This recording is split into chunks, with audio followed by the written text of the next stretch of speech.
대통령 부인이 주가 조작을 했어요. 주가 조작 범죄입니까? 아닙니까? 주가 조작하면 됩니까? 안 됩니까? 그런데 제가 주가 조작한 근거를 한 번 더 댈게요. 이거는 법원에서 나온 내용인데요. 김건희 여사 엄마가 주식을 약 2억 원어치를 팔아요. 매도 주문을 넣었어요. 그런데 딱 32초 만에 최은순, 김건희 엄마가 팔은 주가를 김건희 여사가 32초 만에 사요. 여러분, 엄마가 팔고 그리고 딸이 사고 이런 걸 통정매매라고 하는 거예요. 화면에 보세요. 이거 다 이야기해도 국민의힘은 못 알아듣는지 아니라는 거예요. 그럼 제가 또 생생간 녹취를 여러분께 들려드릴게요. 최은순 씨, 김건희 여사 엄마의 둘의 통정매매 과정에서 나온 녹취예요. 최은순 씨가 이야기합니다. 혼자만 알고 있어? 3,500원 밑으로 회장이 딜을 해놓았대. 주식을 떨어뜨리지 않으면 성사가 안 된대. 여러분, 이거 주가 조작이죠? 이거 주가 조작이죠? 이게 주가 조작이 아닐 수가 있습니까? 그리고 검찰 종합의견서에 최은순, 김건희 두 모녀는 23억을 벌었다 이렇게 나왔어요. 통정매매하고 내 거 다 팔아, 싹 다 팔아, 지금 팔아. 그리고 돈을 왕창 얻었어요. 9억인가 벌었어요. 엄마는 9억 벌고 딸은 23억 벌었어요. 이거 주가 조작 맞습니까? 그런데 이거 주가 조작입니까? 아닙니까? 구체적인 사실관계는 현재 수사와 재판 중에 있으므로 그 수사와 재판 결과를 지켜보는 게 좋겠습니다. 맞습니다. 말하기 어려우시죠? 왜냐하면 주가 조작이 뻔하니까. 자, 그 다음에 또 질문을 할게요. 그러면 디올백 관련해서도 그렇고 검찰이 김건희 여사를 부르지를 못해요. 쳐다도 못 봐요. 그러다가 불렀어요. 그것도 김건희 여사가 원하는 곳으로. 그리고 거기에 핸드폰도 반납하고 나를 수사해라 이렇게 이야기했어요. 우리 법무부 장관님, 검사 오래 하셨을 텐데 그런 수사해 본 적 있어요? 저는 개인적으로 경호가 문제되는 사건을 수사해 본 경험은 없습니다.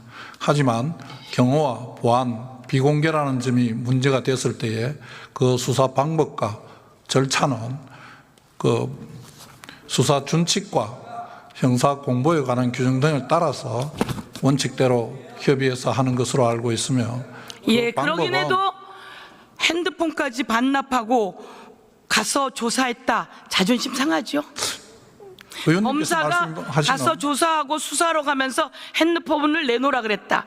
그러면서 이 핸드폰은 원격 장치로 폭발할 수가 있어서 그래라고 하는 그 변호사 얘기를 들으면서 자존심 상했어요? 자존심 상하죠? 그 부분이 경호 문제라면 제가 언급하기에 적절하지 않은 것으로 생각합니다.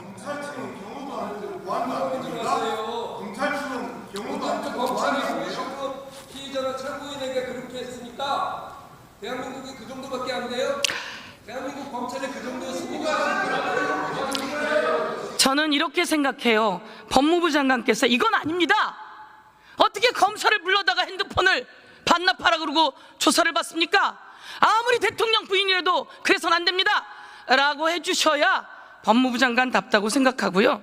그래야 검사들이 제대로 수사할 수 있다고 생각합니다. 어떻게 생각하세요? 그건 대통령 부인이라고 해서 생긴 문제가 아니고 누구든지 경호가 필요한 사람과 관련된 부분에 경호 문제라면 그 경호와 관련돼서 하는 일이 저희가 통상적으로 하는 일과 조금 다르기 때문에 그런 일이 벌어졌다고 생각을 합니다. 저는 국민 여러분, 대한민국의 법무부 장관이 자기의 검사들이 가서 핸드폰 반납하고 조사했다는 그 치욕스러운 아마 역사에 남는 날을 저렇게 이야기하시는 것에 대해서 저는 안타깝게 생각하는데요.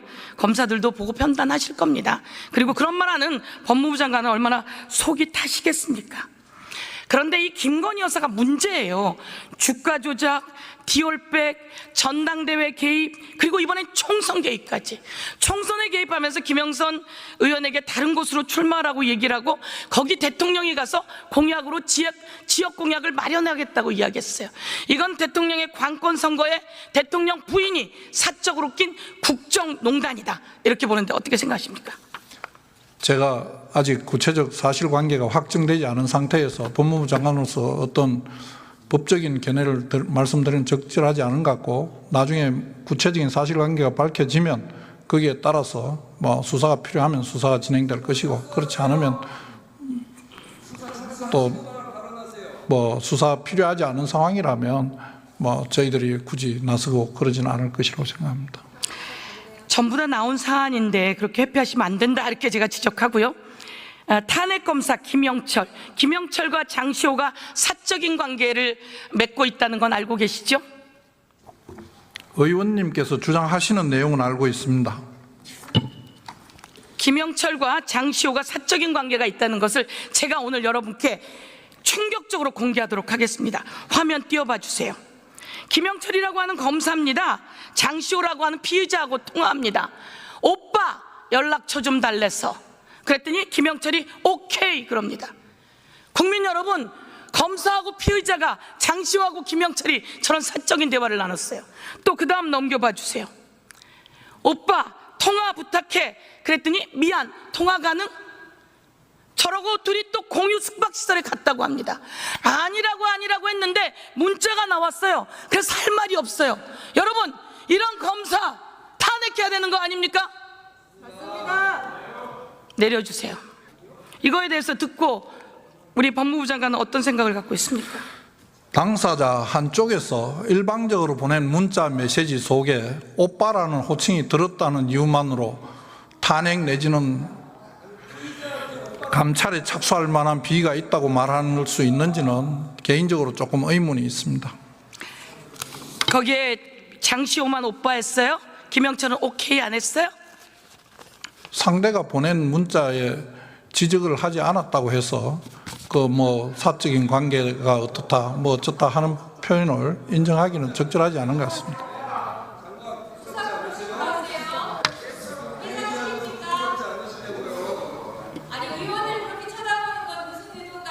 장관님, 여길 보세요.